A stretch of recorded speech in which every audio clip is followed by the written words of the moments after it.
Capítulo 16. Mente subconsciente e relações humanas harmoniosas. Um conceito de importância vital que você aprendeu com o estudo desse livro foi que a mente subconsciente assemelha-se a um gravador e que reproduz fielmente tudo o que você nele carrega. Esse é um dos motivos por que a regra áurea tem tanta importância para a criação e manutenção de um equilíbrio harmonioso em seus relacionamentos. Não julgueis para que não sejais julgados. Mateus 7, 1 e 2. Essa lição encerra sentidos tanto externos quanto internos. O interno diz respeito à conexão entre as mentes consciente e subconsciente, ou, parafraseando as escrituras: como gostaria que os outros pensassem sobre você, pense neles da mesma maneira. Como gostaria que se sentissem a seu respeito, sinta a respeito deles também. Como gostaria que os outros se comportassem em relação a você, comporte-se em relação a eles. Você, por exemplo, pode ser polido e cortês com um colega no escritório, mas quando ele volta as costas, critica-o e sente rancor. Pensamentos negativos como esses são altamente destrutivos para você. É como se você tomasse veneno. A energia negativa que eles geram rouba sua vitalidade, entusiasmo, vigor, orientação superior e boa vontade. Mergulhando no subconsciente, esses pensamentos e emoções negativos causam todos os tipos de problemas e doenças em sua vida. A chave mestra para os relacionamentos felizes: não julgueis para que não sejais julgado, pois com o critério que julgardes, sereis julgados. E com a medida com que tiverdes medido, os medirão também. Mateus 7, 1 e 2. A chave para as relações harmoniosas encontra-se no estudo atento desses versículos e na aplicação das verdades internas que eles representam. Julgar é pensar, chegar a um veredito mental ou a uma conclusão. O modo como você pensa sobre outra pessoa é seu, porque você é um ser pensante. Pensamentos são criativos. Por conseguinte, você cria efetivamente em sua experiência o que pensa e sente sobre outra pessoa. A sugestão que dá a outra e também dá a si mesmo, porque sua mente é o seu instrumento criador. Esse é o motivo de o evangelista afirmar: pois com o critério que julgardes, sereis julgados. Isso significa que, aplicando padrões e critérios aos demais, você os cria no subconsciente e em seguida os aplica em você. Uma vez que conheça essa lei e compreenda a maneira como o subconsciente funciona, você terá sempre cuidado ao pensar, sentir e agir da maneira correta em relação aos outros, porque assim fazendo, estará criando uma situação de ação, sentimento e pensamento corretos para você mesmo. E com a medida com que tiverdes medido, vos medirão também. O bem que você faz aos demais volta em idêntica medida, como também o mal, obedecendo à lei que regula a sua própria mente. Se alguém rouba ou engana outra pessoa, ele está, na realidade, roubando e enganando a si mesmo. A sensação de culpa e o estado de perda inevitavelmente atrairão para ele, no futuro, a perda que provocou. A mente subconsciente grava o ato mental que praticamente reage de acordo com a intenção ou motivação desse ato. O subconsciente é impessoal e imutável e não leva em consideração pessoas nem respeita afiliações religiosas ou instituições de qualquer tipo. Não é compassivo nem vingativo. A maneira como você pensa, sente e age em relação aos outros volta no fim para você mesmo. As manchetes deixavam-no doente. Comece agora a se observar. Observe suas reações a pessoas, condições e circunstâncias. Anote-as em uma caderneta para estudo posterior. Como reagir aos fatos e notícias do dia? Não faz a mínima diferença se todas as outras pessoas estão erradas e só você está certo. Se as notícias o incomodam, quem praticou o mal contra você foi você mesmo. Uma vez que as emoções negativas roubaram sua paz e harmonia. Recebi carta de uma mulher pedindo ajuda para o marido. Explicava que ele tinha acessos de raiva toda vez que lia certa coluna do jornal. E acrescentava que essa reação constante de raiva e de fúria reprimida era péssima para a pressão arterial muito alta do marido. O médico lhe dissera que tinha que descobrir uma maneira de reduzir o estresse por meio do recondicionamento emocional. Convidei o marido para me visitar. Expliquei-lhe a maneira como a mente funciona. Ele compreendia que era um sinal de imaturidade emocional ficar zangado com um artigo de jornal, mas não tinha ideia dos danos que a raiva provocava em sua mente e em seu corpo. Começou por reconhecer que devia dar ao colunista liberdade de expressar-se como quisesse, mesmo que dele discordasse politicamente, religiosamente e de outras maneiras. De forma idêntica, o colunista devia, por questões morais, dar-lhe a liberdade de escrever uma carta ao jornal, discordando das suas opiniões. Ele aprendeu que podia discordar sem ser desagradável. Acordou para a verdade simples de que não é nunca o que outra pessoa diz que nos afeta, mas sim nossa própria reação ao que é dito ou feito. Essa explicação ajudou a curar-se. Reconheceu que com um pouco de prática poderia dominar essas crises matutinas de mau humor. A esposa me contou mais tarde que ele acabou por aprender a rir do que dizia daquele colunista, com o que tanto antipatizava, e aprendeu também a rir de si mesmo por reagir com tal veemência. A coluna do jornal não tem mais o poder de perturbá-lo, incomodá-lo e irritá-lo. A hipertensão arterial está sob controle como resultado do aumento de seu equilíbrio emocional e serenidade. Odeio mulheres, mas gosto de homens. Cíntia era secretária executiva de uma grande empresa. Veio me procurar porque sentia grande raiva de algumas colegas de escritório. Achava que elas andavam fazendo fofocas e espalhando mentiras a seu respeito. Ao ser questionada, reconheceu que tinha muitos problemas em seus relacionamentos com outras mulheres. E disse: odeio mulheres, mas gosto de homens. Continuando nessa conversa, descobri que Cíntia falava de forma arrogante, insolente e áspera às funcionárias que chefiava. Havia certa vaidade na maneira como falava e eu lhe disse que o tom de voz que usava poderia afetar desagradavelmente outras pessoas. Ela não se dava conta disso. Para ela, o ponto importante era que as colegas adoravam criar-lhe casos. Se todos em seu escritório ou fábrica o incomodam, não será possível que esse aborrecimento e clima hostil possam ser causados por algum padrão subconsciente ou projeção mental de sua parte? Todos nós sabemos que cães reagem ferozmente se os odiamos ou tememos. Animais captam nossas vibrações subconscientes e reagem a isso. Será tão absurdo assim dizer que seres humanos são tão sensíveis nesse particular como cães, gatos e outros animais? A essa mulher que odiava mulheres, sugeri um tipo de oração. Expliquei-lhe que quando ela começasse a identificar-se com valores espirituais e a afirmar as verdades da vida, o ódio às mulheres desapareceria inteiramente, bem como aquele jeito de falar e maneirismo que revelava aos outros que os odiavam. Ela ficou espantada em saber que as emoções aparecem na fala, nos atos, textos e em todos os aspectos de nossa vida. Como resultado de nossa conversa, Cíntia parou de comportar-se de sua maneira típica, ressentida e irritada. Criou uma oração que recitava de modo regular, sistemático e consciente no escritório. A prece que usou com tanto sucesso foi a seguinte: penso, falo e ajo carinhosa, tranquila e pacificamente. Agora envio amor, paz, tolerância e bondade a todos que me criticaram e fizeram fofoca ao meu respeito. Baseio meus pensamentos em paz, harmonia e boa vontade para com todas as pessoas. Quando sinto que estou prestes a reagir negativamente, digo com firmeza a mim mesma: eu penso, falo e ajo do ponto de vista do princípio da harmonia, saúde e paz existente em mim. A inteligência criativa me guia, governa e dirige em todos os meus atos. A prática da prece transformou-lhe a vida. Descobriu que a atmosfera de crítica e aborrecimento no escritório desapareceu gradualmente. As colegas tornaram-se amigas e companheiras na jornada da vida. Descobriu a verdade de que não temos ninguém a criticar, nem ninguém a mudar, só nós mesmos. O diálogo interior impedia-lhe a promoção. Certo dia, um vendedor, Jim, veio me procurar. Estava muito preocupado com os problemas que enfrentava, trabalhando como gerente de vendas de sua empresa. Estava na companhia havia 10 anos e jamais recebera qualquer promoção ou reconhecimento pelos seus esforços. Mostrou-me suas estatísticas de venda.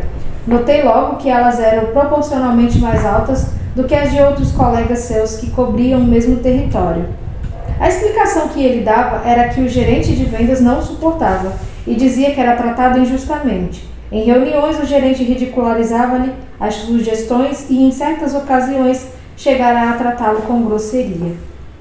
Depois de analisarmos juntos a situação, opinei que a causa de todos os seus problemas lhe cabia em grande parte. A ideia que fazia de seu superior e a maneira como o julgava justificavam a reação. Os critérios com que julgamos serão os mesmos com que nos julgarão. O critério e conceito que Jim fazia do gerente eram os aplicáveis a um homem mesquinho, preconceituoso e briguento. Jim sentia-se amargo e hostil contra o chefe. A caminho do trabalho mantinha uma vigorosa conversa consigo mesmo, cheia de críticas, argumentos, recriminações e denúncias contra o gerente.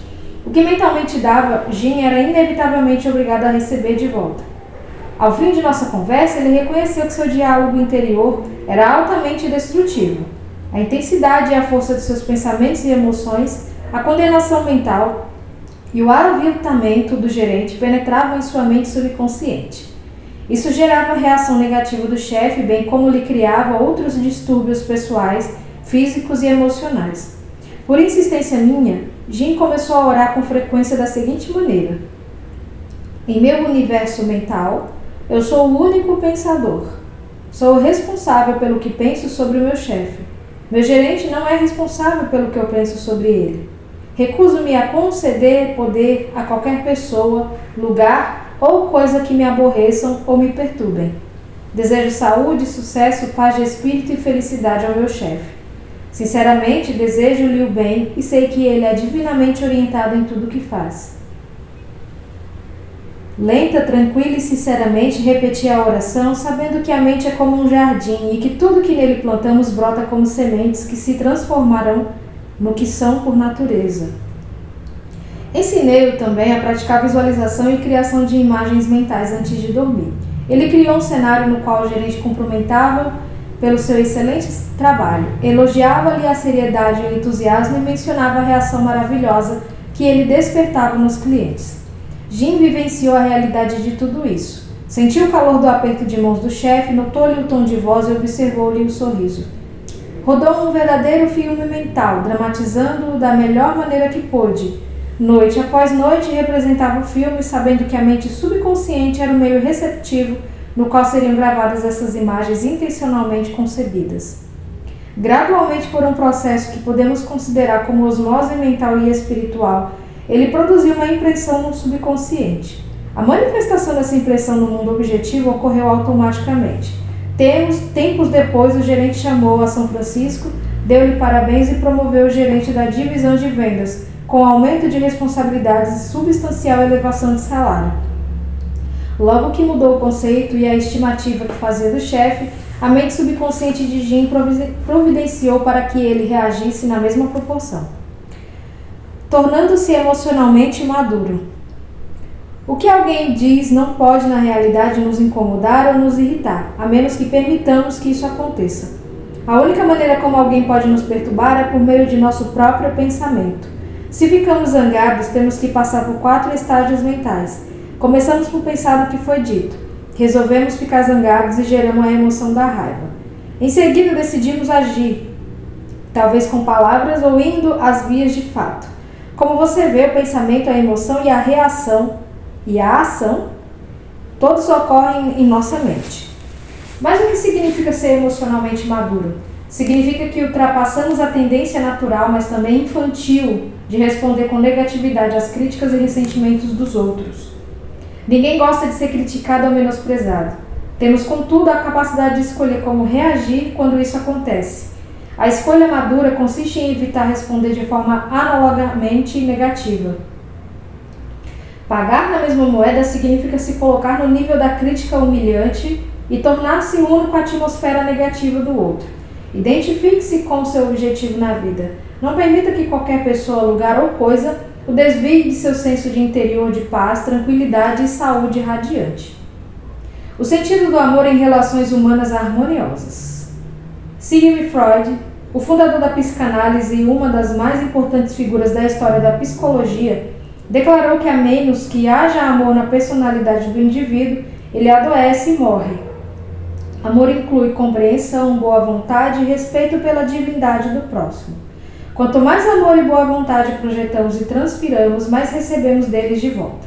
Se agredirmos e ferimos o ego de alguém, afetando-lhe a autoestima, não podemos conquistar sua boa vontade. Reconheça que todos querem ser amados e apreciados. Neste mundo, todas as pessoas precisam sentir-se importantes. Compreenda que a outra pessoa conhece seu verdadeiro valor. Tal como você, ela sente a dignidade de ser uma manifestação do princípio de vida único, que anima todas as pessoas. Ao fazer isso deliberada e conscientemente, você reforça o ego da outra pessoa, e ela retribui com amor e boa vontade. Ela odiava a plateia. Mary sempre sonhou em ser atriz. Estudou teatro na faculdade. Teve a boa sorte de ser contratada por uma importante companhia de teatro de uma região do país que ela não conhecia. Na primeira vez em que se apresentou com a companhia, foi vaiada. Desanimada e zangada, resolveu que o povo daquela região era estúpido, ignorante e atrasado. Odiou-o. Após um período muito ruim, foi dispensada pela companhia. Voltou para a região onde crescera, deixou o teatro e foi trabalhar como garçonete. Certo dia, uma amiga convidou-a para assistir uma palestra minha no prédio da Prefeitura de Nova York, sobre o tópico como se dar bem consigo mesmo. A palestra mudou-lhe a vida. Começou a perceber que reagira de forma errada à experiência com a companhia regional. Reconheceu de início que a peça em que trabalhara não era lá grande coisa e que, como novata na companhia, provavelmente não dera o melhor de si mesma. O problema não foi a plateia, mas a maneira como aceitar a reação e voltara contra ela, desenvolvendo uma energia negativa. Mary resolveu voltar ao palco e retomar o velho sonho de ser atriz. Começou a orar sinceramente pelas plateias e por si mesma. Todas as noites, antes de entrar no palco, enviava amor e boa vontade à audiência. Transformou em hábito dizer que a paz de Deus estava no coração de todos os presentes e que eles se sentiam enaltecidos e inspirados. Em todas as representações, enviava vibrações de amor à plateia. Hoje ocupa um lugar importante no teatro. Transmite boa vontade e carinho aos que vão vê-la, e eles retribuem na mesma moeda. Lidando com pessoas difíceis. Não deve ser surpresa para ninguém que algumas pessoas neste mundo sejam figurinhas difíceis, mentalmente desequilibradas, tortas, mal condicionadas. Muitas delas são delinquentes mentais, criadoras de casos, hostis, briguentas, cínicas e amarguradas. Psicologicamente estão doentes. A mente dessas pessoas ficou deformada, torta, talvez devido a experiências passadas. O que fazer quando temos que lidar com tais pessoas? A tentação é devolver-lhes, sob a forma de antipatia, a energia negativa que nos enviam. Mas para fazer isso, temos inicialmente de lhes absorver mentalmente a energia negativa, com todos os maus efeitos que isso acarreta ao nosso bem-estar. Esforce-se, em vez disso, para retribuir o mal com o bem. Essa atitude cria uma couraça que nos protege contra os problemas e atitudes desagradáveis delas. Por outro lado, o envio de compaixão e compreensão põe em movimento o processo de mudá-las. Sofrimento adora a companhia. A personalidade raivosa, frustrada, deformada e torta está em desarmonia com o infinito. A pessoa em causa tem raiva dos que se sentem tranquilos, felizes e alegres. Em geral, critica, condena e calunia até pessoas que a trataram com bondade e atenção. E adota a seguinte atitude: por que elas têm que ser tão felizes quando eu me sinto tão infeliz? E quer arrastá-las para o seu próprio nível. O velho ditado continua a ser verdade: o sofrimento adora a companhia. Logo que compreende isso, você permanece inalterado, calmo e neutro. Um cavalheiro chamado Bruce, que assistiu a palestras minhas em Londres, falou-me da experiência que teve com esse processo. Ele se tornara membro ativo de uma organização de voluntários interessadas no embelezamento da comunidade onde residiam. A maioria dos voluntários estava realmente empenhada em trabalhar no plantio de jardins, melhoramento de áreas devolutas e reformas em prédios arruinados. Um dos membros, contudo, combatia todas as medidas sugeridas. Mais do que isso, constantemente atacava os motivos que inspiravam os demais. E tornou a atmosfera do grupo tão desagradável que a frequência dos voluntários começou a declinar. Outros membros procuraram e sugeriam uma ação conjunta para expulsar o grosseirão. Bruce ia concordar com o plano quando se deu conta de que, agindo assim, apenas perpetuaria as atitudes deformadas do tal homem. Em vez disso, começou a visualizá-lo como transformando-se em um membro agradável, prestimoso do grupo.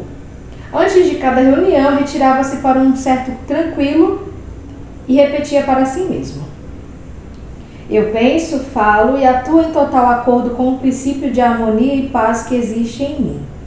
Todos os que aceitam os objetivos de nosso grupo fazem-no por bondade e finalidade, dentro da ordem divina. Não há entre nós discórdia ou desentendimentos.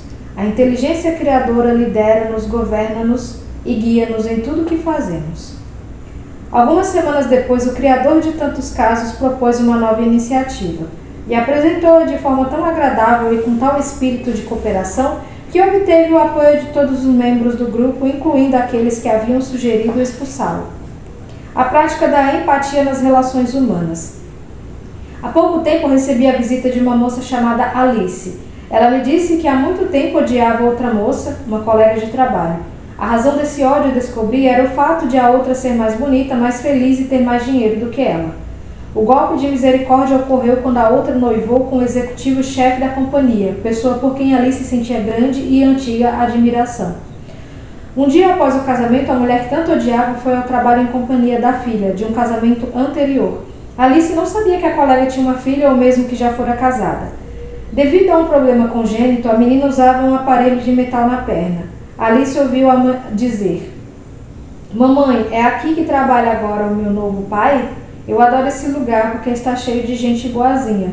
Meu coração subitamente abriu-se para aquela menininha, contou Alice.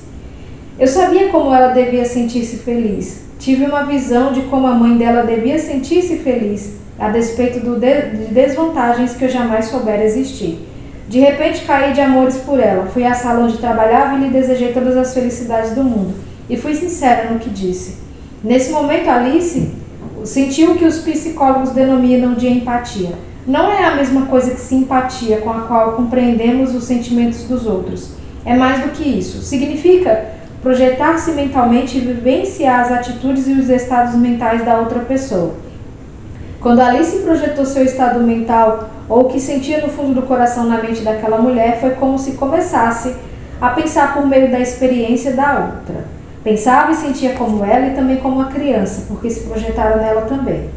Em qualquer ocasião em que sentir tentação de ferir ou pensar mal de alguém, projete-se mentalmente na mente de Moisés e pense a partir do ponto de vista dos 10 mandamentos. Se tem tendência para ser invejosa, ciumenta, irritada, projete-se na mente de Jesus. Pense a partir dessa perspectiva e sentirá no âmago do seu ser a verdade das seguintes palavras: amai-vos uns aos outros. Apaziguar jamais dá resultado. Não permita que ninguém se aproveite de você e consiga o que quer com crises de mau humor, de choro e de outras formas de chantagem emocional. Essas pessoas são ditadoras que tentam escravizá-lo e obrigá-lo a fazer o que querem. Seja bondoso, mas firme e recuse-se a ceder. Apaziguar jamais dá resultado. Recuse-se a contribuir para a má conduta, o egoísmo e a possessividade dessas pessoas. Lembre-se de que essa é a maneira certa de agir. Você está aqui para realizar seu ideal e permanecer fiel às verdades e aos valores espirituais eternos da vida.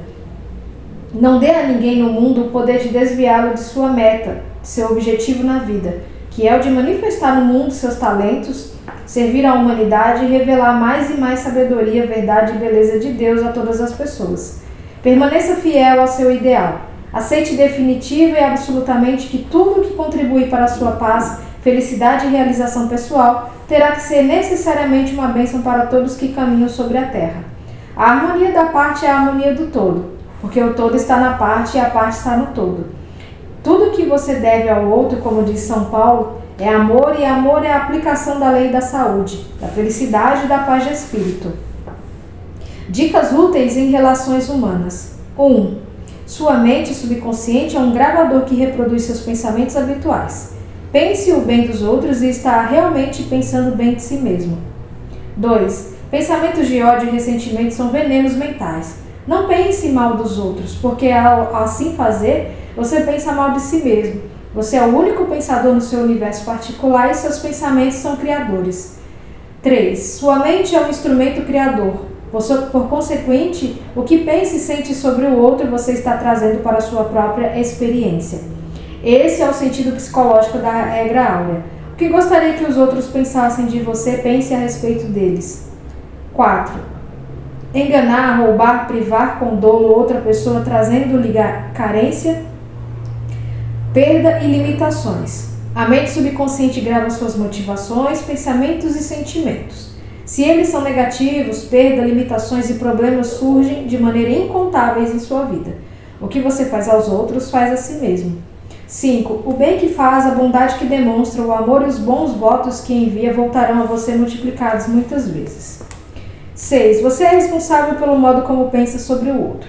Lembre-se, o outro não é responsável pela maneira como você pensa nele. Seus pensamentos são reproduzidos. O que é que você nesse momento está pensando sobre ele? 7. Amadureça emocionalmente e permita que os outros discordem de você. Eles têm o direito de assim proceder e você também o mesmo direito de discordar deles. Mas você pode discordar sem ser desagradável. 8. Da mesma maneira que animais captam vibrações de medo, numerosas pessoas são igualmente insensíveis nesse particular. Os pensamentos que você acredita que estão ocultos são na realidade irradiados por sua voz, expressões faciais e linguagem corporal. Isso é verdade tanto no que interessa a pensamentos positivos quanto negativos. 9. Sua conversa interior, representando seus pensamentos e sentimentos, volta sob a forma das reações dos outros a você. 10. Deseja aos outros o que deseja a si mesmo. Esse é o princípio fundamental de relações humanas harmoniosas. 11. Mude o conceito e a estimativa que faz de seu empregador. Sinta e tenha certeza de que ele está praticando a regra áurea e a lei do amor e ele reagirá de acordo. 12. Ninguém pode aborrecê-lo ou irritá-lo a menos que você permita. Seu pensamento é criador. Você pode abençoar o outro. Se alguém insultá-lo com um palavrão, você tem a liberdade de responder: que a paz de Deus esteja em sua alma. 13. O amor é a solução para se relacionar bem com as pessoas. Amor é compreensão, boa vontade e respeito pela divindade do outro. 14. Tenha compaixão e compreensão por aqueles cujo condicionamento negativo tornou-os pessoas difíceis e desagradáveis. A centelha divina está nelas, como está em todos nós. Compreender tudo é perdoar tudo. 15. Alegre-se com o sucesso, a promoção, a boa sorte dos outros. Ao agir assim, você atrai boa sorte. 16. Jamais ceda às cenas emocionais e crises de mau humor dos outros. O apaziguamento jamais dá resultado. Não seja um capacho, faça o que é certo. Seja fiel ao seu ideal, sabendo que a postura mental que lhe dá paz, felicidade e alegria é certa, boa e verdadeira. O que o abençoa, a todos abençoa também. 17. A única coisa que devemos a alguém no mundo é amor, e amor significa desejar para todos aquilo que desejamos para nós mesmos. Saúde, felicidade e todas as bênçãos da vida.